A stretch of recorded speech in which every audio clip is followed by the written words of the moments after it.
नमस्कार, बहुत बहुत स्वागत है आपका ई रेडियो इंडिया में। आज हम मौजूद हैं साकेत के दुर्गा मंदिर में, जहां पे श्रीमद् भागवत का बहुत ही सुंदर तरीके से आयोजन किया गया। हमारे साथ कुछ भक्तगण मौजूद हैं।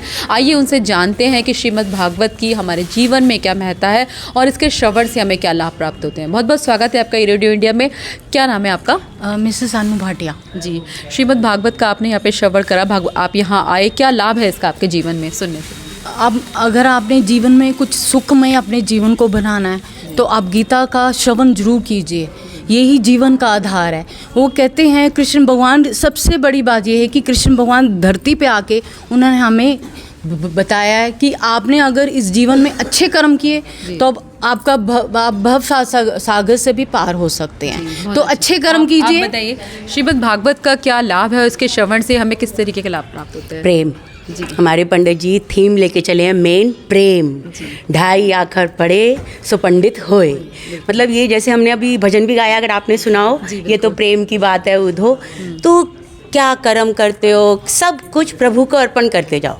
अब जैसे हम यहाँ मंदिर आ रहे हैं, पंडित जी कथा कह रहे हैं, तो हमारे बच्चे देख रहे हैं ना, हम उनको एक तरह से ये संस्कार दे रहे हैं। वो देख रहा है मेरी मम्मी जा रही हैं पंडित, वो मंदिर जा रही हैं, पंडित जी कथा सुना रहे हैं। पंडित जी ने बीच में कथा में अपने दोनों बच्चों को भी बुलाया, बड़े चाहे कोई कितनी ही MBA की डिग्री, पॉलीटेक्निक वगैरह सब कर ले, ईश्वर हमारे सनातन धर्म वो हैं तो सब कुछ है। तो हम तो यही भागवत कथा का मर्म यही है। इस तरीके का अनुष्ठान हमें हमारी धर्म से, हमारी जड़ों से जोड़ते हैं। ये हमें, मतलब अगर हम ये करते रहते हैं ना, टाइम टू टाइम ये करते रहते, तो हमें कहीं कुछ और वेद पाठ करने की जरूरत नहीं, कहीं कुछ बच्चों को कुछ और नहीं, इसमें सब कुछ सारे सार आ गए।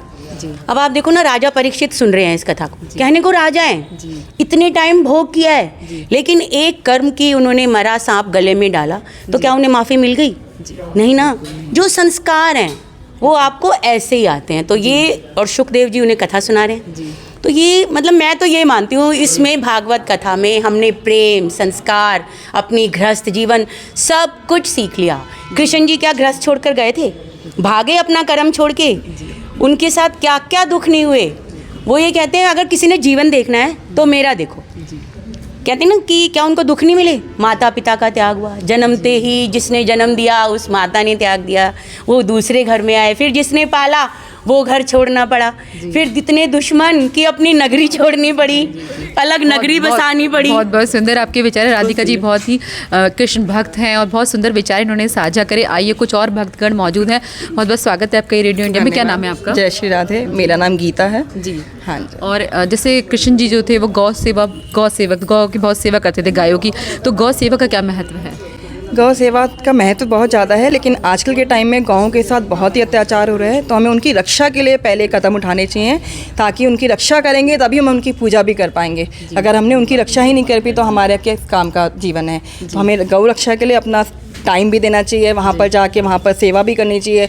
और आप रास्ते में भी कहीं किसी को देखते हैं बीमार, तो उनकी भी, आप भी कुछ कहना चाहते हैं? गाय के ऊपर मुझे एक अच्छी सी कहानी याद है कृष्ण जी की। उन्होंने कभी ये कहा था कि जैसे उनकी माँ देखती थी कि वो नंगे पाँव जा रहे हैं, तो उनसे पूछा कि लल्ला तो नंगे पाँव क्यों जा रहा है?